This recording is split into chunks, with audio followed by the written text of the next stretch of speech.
이 연말 마지막 주일에 어떤 말씀을 나누면 좋을까 기도하며 고민하다가 이사야 6장 13절 이 말씀을 준비했습니다. 이스라엘은 하나님께서 선택하셔서 하나님의 백성으로 만드신 민족이죠. 하나님께서는 그들을 출애굽하게 하셔서 가나안 땅으로 인도하셨습니다. 그런데 이 사람들이 가나안 땅에 머물러 살면서 그 땅의 토속 신앙인 바알 신앙을 접하게 되고 하나님과 이 바알을 혼동해서 사용하기 시작했어요.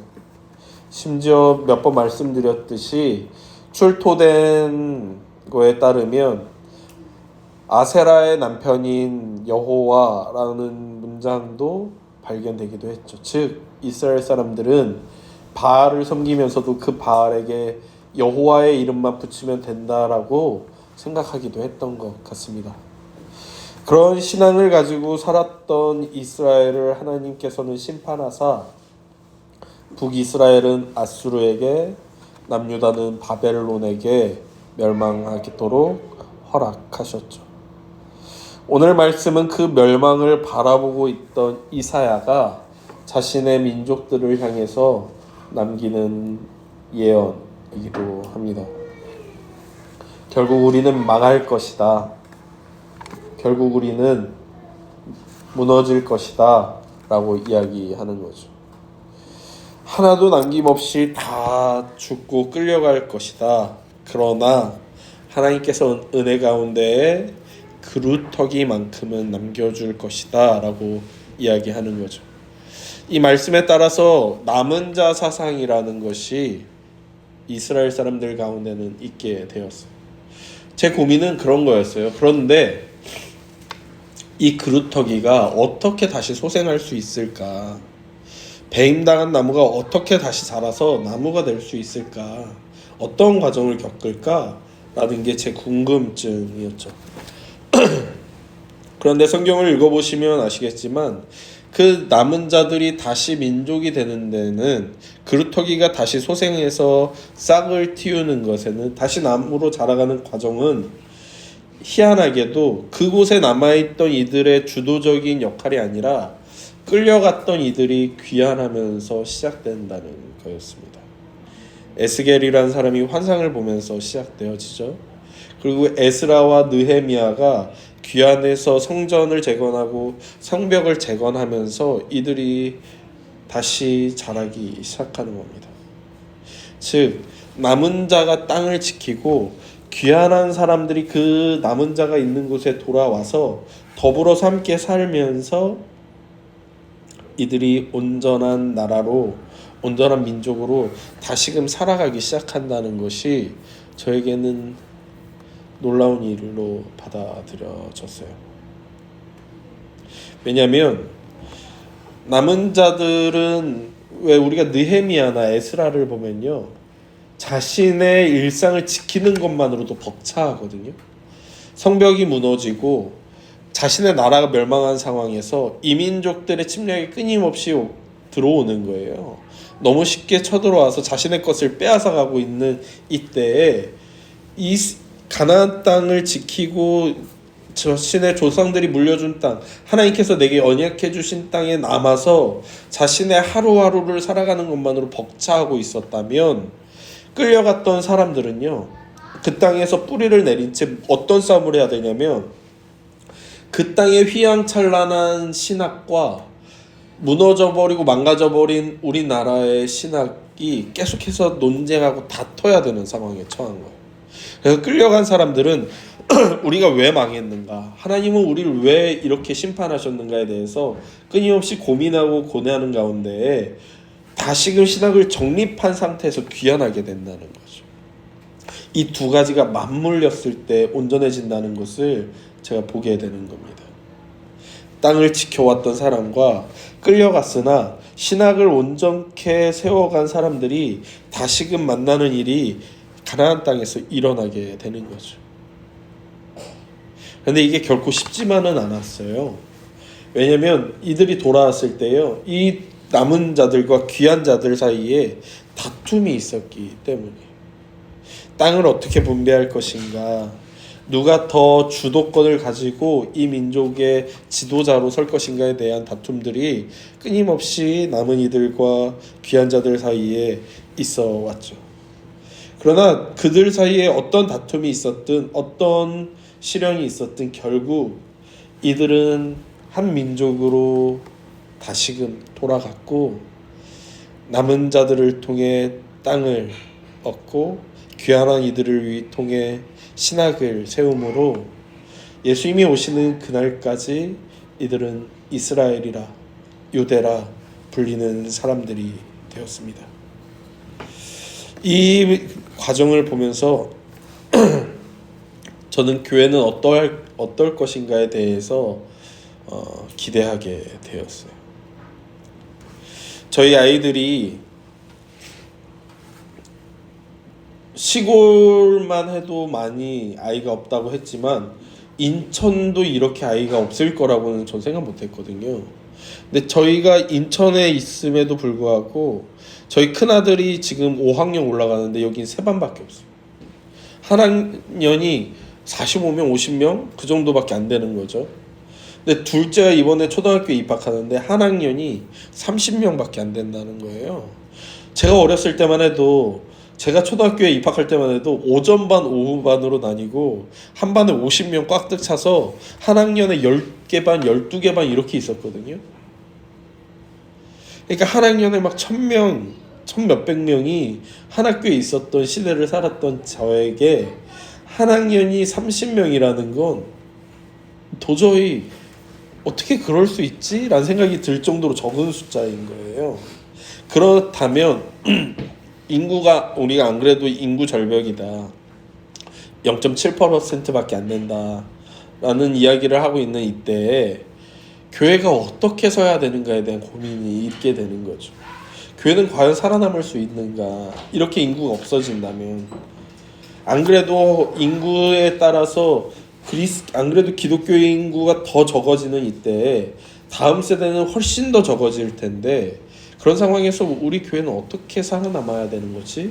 라는 고민이 드는 거죠.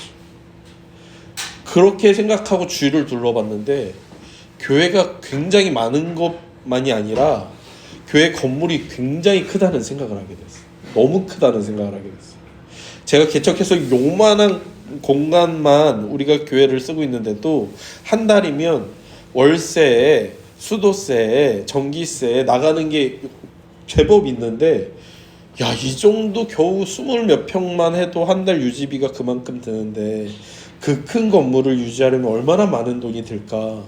근데 지금은 그래도 노년들이, 중년들이 그 교회 건물을 유지해 주는데 10년, 20년이 지나면 과연 유지할 수 있을까? 라는 생각이 드는 거죠. 과연 유지할 수 있을까요? 심지어 여러분, 저희 큰아들이 제일 좋아하는 2건물이 사라졌어요. 상동의 홈플러스. 거기 홈플러스 처음 생겼을 때요, 사람이 미어 터졌거든요. 거기 막 가면 막 어깨 치우고 그래가지고 기분이 너무 나빴는데, 저희 큰아들이 좋아하니까 제가 가끔 가는데 거기 가면요 요즘은 한적해요. 사람이 없어요. 그러다 보니 홈플러스라는 그 대기업도 그 건물을 유지하지 못해서 건물을 다 팔아버리더라고요. 또 하나가 없어졌죠. 저희 아이들이 맨날 88번 타고 신도림 가가지고 신도림에 내려서 디큐브 시티라는 데서 노는 걸 매우 좋아하는데 거기도 사라져버렸어. 그 큰 기업들도 넘어지고 쓰러지고 망가지고 팔아버리는 이 시대에, 그 돈 많은 이들도 그렇게 못 버티고 사라져버리는 시대에 과연 교회는 그 건물을 유지할 수 있을까? 라는 고민이 드는 거죠. 그렇다면 필요한 것은 전 2가지라고 생각합니다. 하나는 작은 교회로 가야 된다라는 거예요.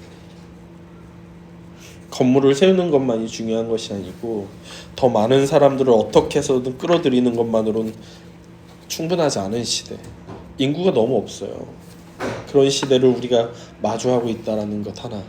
그럼에도 불구하고 교회는 있어야 된다고 믿고 여전히 교회가 소망이라고 믿는 남은 자가 이 땅에 남아서 하루하루 벅차고 힘들지만 교회로서 살아내야만 하는 시기가 우리에게 닥쳐왔다고 믿어요.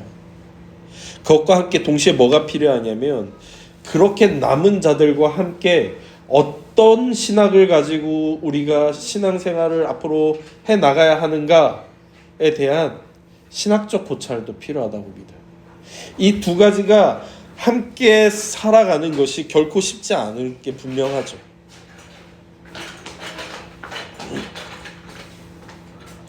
여전히 남은 자와 신학적 사상은 때로는 부딪히고 마치 에스라 시대처럼 느헤미야 시대처럼 에스겔의 시대처럼 이 두 가지는 함께 만났을 때 툭탁거릴 수도 있고 싸울 수도 있을 거예요. 그러나 이 둘은 반드시 만나야 한다고 믿어요. 그리고 어떻게 하면 함께 살아갈 수 있을까에 대해 고민해야 된다고 확신합니다. 그러고 나면 이 인구 절벽의 시대에도 이 인구 절벽의 시대이기 때문에 그런 시대에서 살아가는 교회의 모습이 있을 수 있다고 저는 믿습니다. 우리의 2025년은 그런 2025년이 돼야 하지 않을까 생각해요.